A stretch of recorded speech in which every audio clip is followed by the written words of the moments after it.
sudah.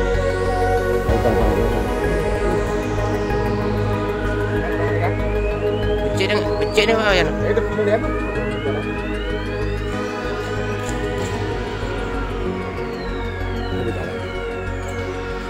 Pas ya, masuk. Nah, Nah.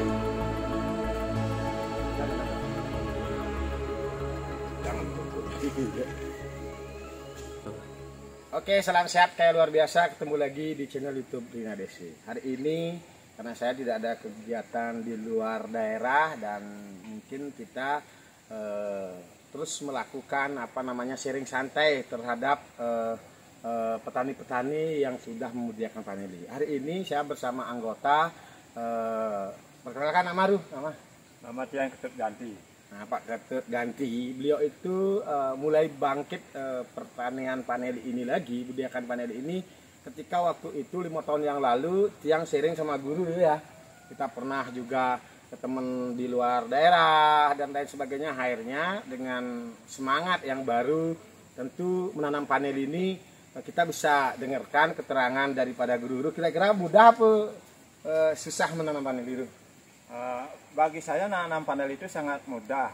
Dulunya paneli saya ini pernah mati sebelum dikunjungi oleh Bapak Wayan. Setelah itu kami diberitahu tentang bagaimana cara bercocok tanam paneli itu yang sangat mudah sekali. Ternyata saya buktikan dengan cara berusaha di bawah bimbingan Pak Wayan, ternyata sangat gampang. Contohnya saja sudah terlihat ini buktinya ini secara manual ini.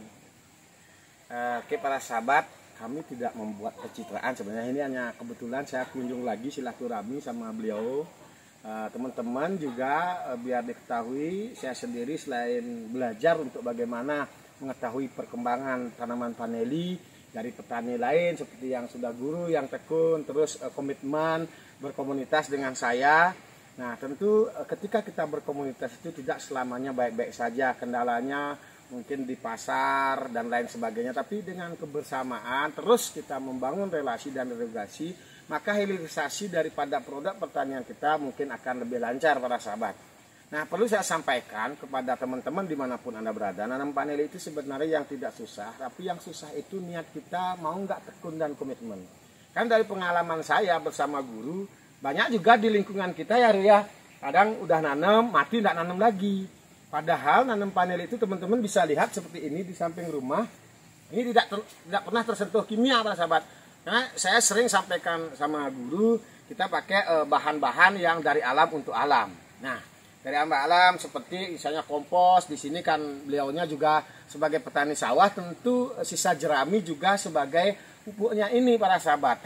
Nah, di kesempatan yang baik ini saya bisa sampaikan, saya selain sebagai petani paneli juga mempelajari paneli sedikit, saya juga belajar bagaimana mengempower teman-teman untuk bagaimana membangun komunitas, karena produk ini pun harus kita jaga kualitasnya.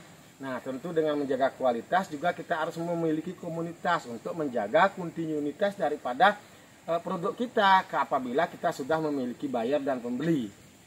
Para sahabat dimanapun Anda berada, kita bersyukur dilahirkan di negara yang agraris. Tentu kalau kita mau merenung sendiri bahwa kita manfaatkan dari alam itu sendiri dan dikasih untuk tanam-tanaman yang ada di alam, dari alam untuk alam, saya yakin kita tidak akan seperti negara luar harus berteknologi tinggi menjadi petani di negara kita para sahabat. Karena kebanyakan kita tidak terkecuali daripada mindset kita sering ingin menjadi orang lain.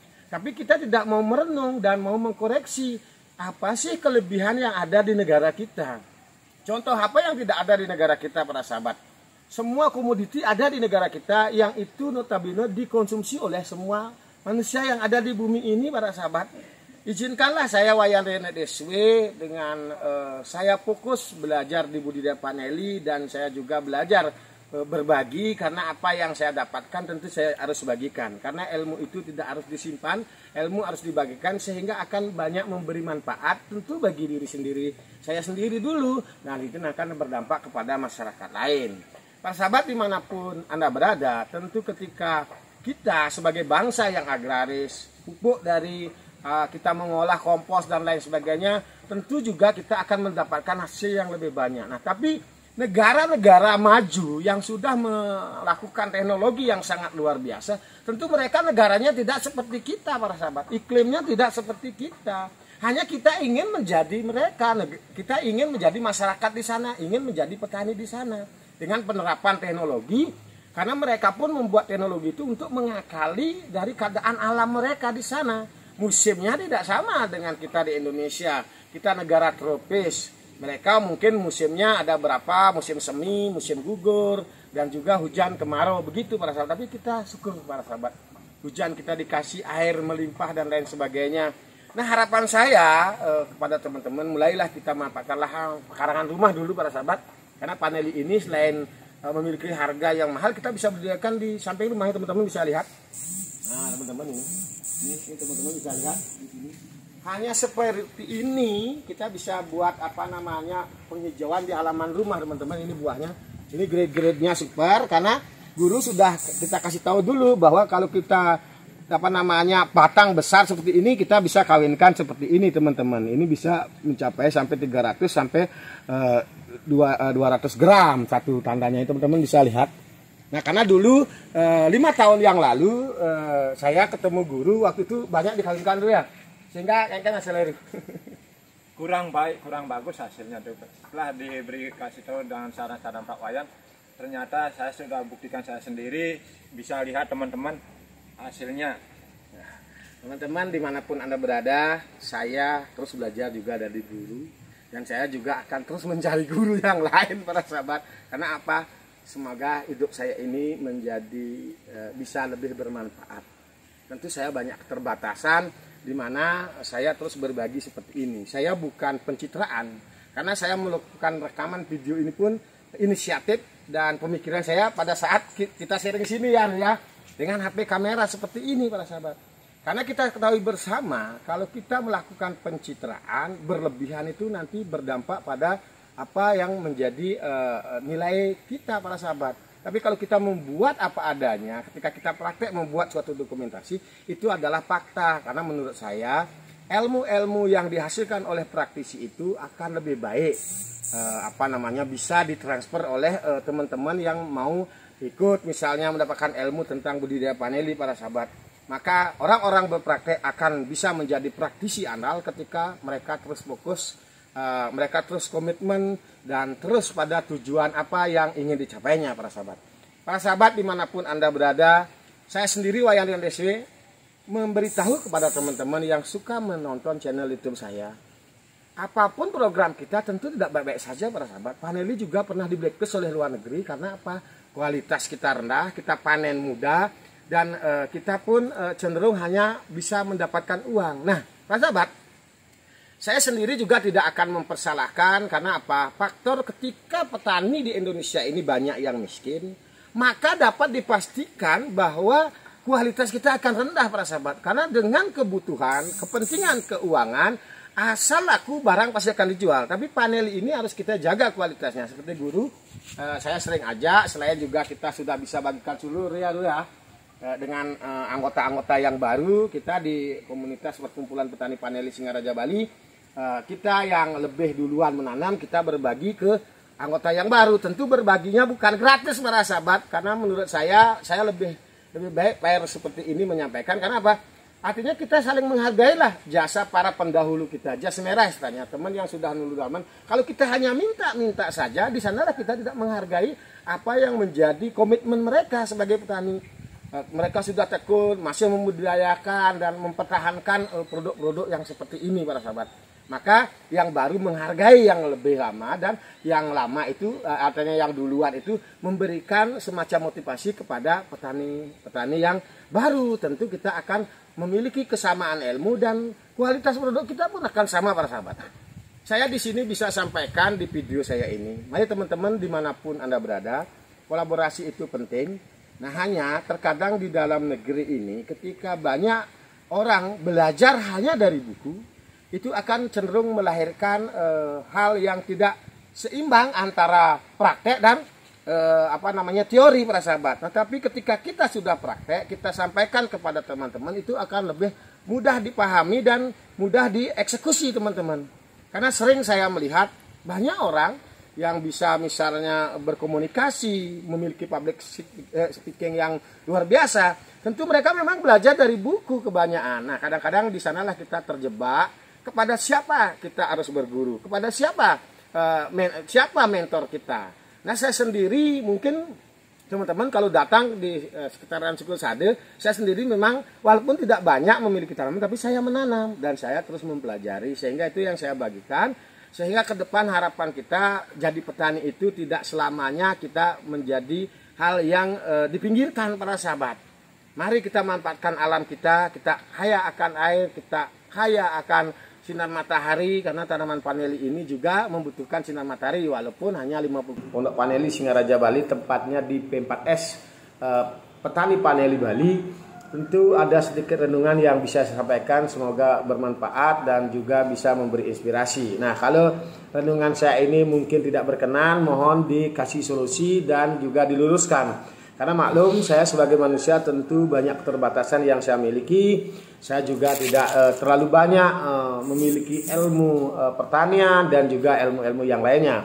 Maka dengan berkomunitas, misalnya kita dengan ada grup EA dan lain sebagainya, di sanalah kita hidupkan grup untuk bagaimana mendapatkan sesuatu yang positif para sahabat.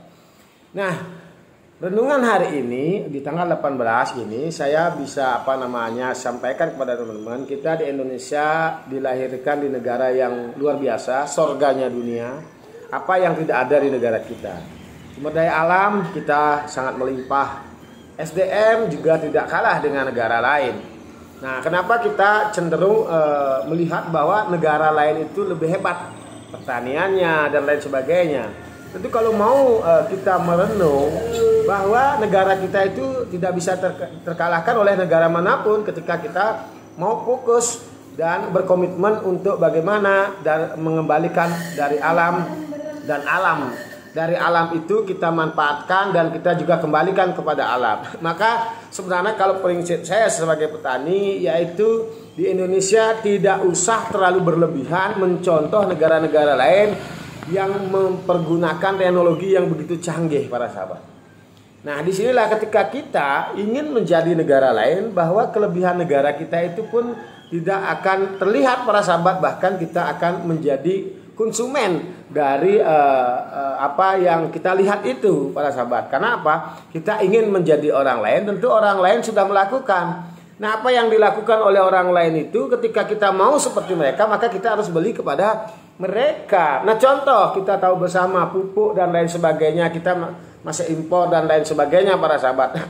Nah, kalau mau merenung, kita mungkin kalau masa lalu, masa yang sudah kita lewati itu mungkin sudah berlalu para sahabat. Tapi ada ilmu pertanian di negara agraris ini yang tidak harus kita biarkan berlalu begitu saja para sahabat. Contoh, para leluhur kita dulu menjadi petani dengan pola-pola, artinya memanfaatkan alam itu sendiri, itu memupuk tanaman dengan kompos. Mungkin kalau di zaman sekarang kita bercerita begini, karena orang sudah kebiasaan mengkonsumsi misalnya pupuk kimia dan lain sebagainya, tentu akan terbantahkan.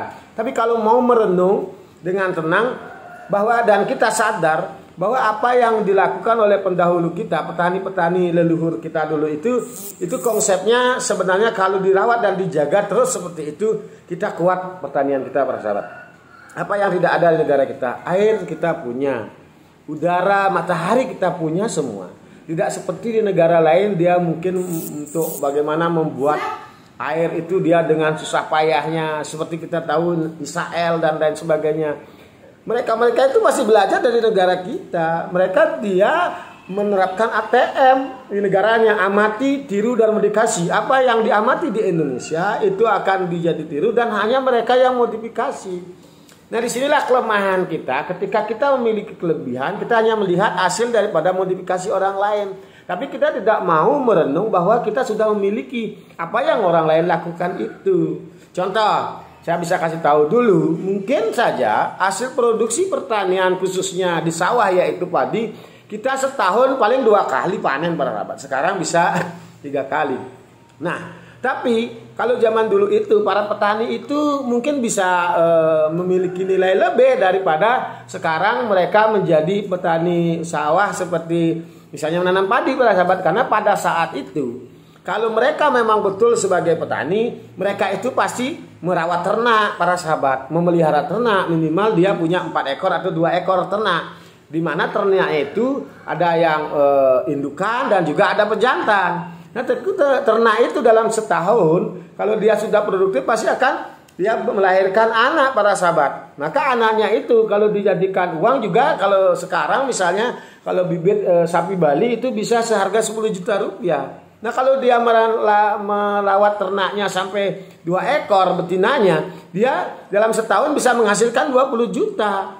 Nah, selain juga nanti beliau mendapatkan hasil daripada bercocok tanam padi seperti dulu, walaupun dia hanya mendapatkan dalam setahun itu 2 kali panen. Nah, kalau dulu misalnya dengan pupuk yang seperti pupuk kandang, dia bisa menanam padi, walaupun hasil produksinya tidak seperti sekarang, mungkin lebih sedikit, sekitar 50%. Nah, kalau 50% itu misalnya kalau sekarang kita dengan menanam 3 kali setahun, kita bisa mendapatkan contoh misalnya 15 ton. Nah, kalau dulu misalnya 7,5 ton, kita bisa hitung-hitung juga dari HPP yang dikeluarkan ketika kita menjadi petani sawah sekarang dan ketika menjadi petani di masa lalu para sahabat. Berapa keuntungannya? Mana yang lebih untung? Pola yang dulu apa yang sekarang? Nah, tentu kalau dari hasil renungan saya, kalau bertani padi itu di zaman dulu itu lebih untung. Karena apa? Dalam setahun itu kalau kita beli beras harga 10.000, kita sudah ada tambahan untuk makan 2 ton para sahabat. Nah, ketika nanti sudah berhasil walaupun 7,5 ton kita dapat setahun, kalau kita berumah tangga dalam 1 kakak sampai 6 orang, punya anak 4, itu kita cukup sebenarnya untuk makan setahun, dan saldo dari beternak itu adalah sebagai tambahan dan tabungan. Maka kita akan lebih sejahtera menjadi petani para sahabat. Nah, itu hasil renungan saya, kebetulan hujan gerimis. Semoga ini dikasih gerimis pemikiran yang positif pada sahabat. Para sahabat dimanapun Anda berada, ketika semakin modernnya perkembangan zaman, tentu kalau kita bergerak di sektor pertanian, kalau tidak kita menanam komoditi yang mahal, kalau kita memakai teknologi yang mahal, tentu juga kita akan HPP tinggi para sahabat. Maka mulailah kita berpikir kalau menekuni komoditi dengan teknologi yang canggih, itu harus betul-betul yang kita tanam itu adalah buah-buah yang premium, buah-buah yang berkualitas para sahabat. Nah, tentu saya sendiri sebagai petani paneli tidak mengharuskan teman-teman harus mengikuti menanam paneli. Banyak lagi komoditi-komoditi yang memiliki harga jual yang tinggi para sahabat.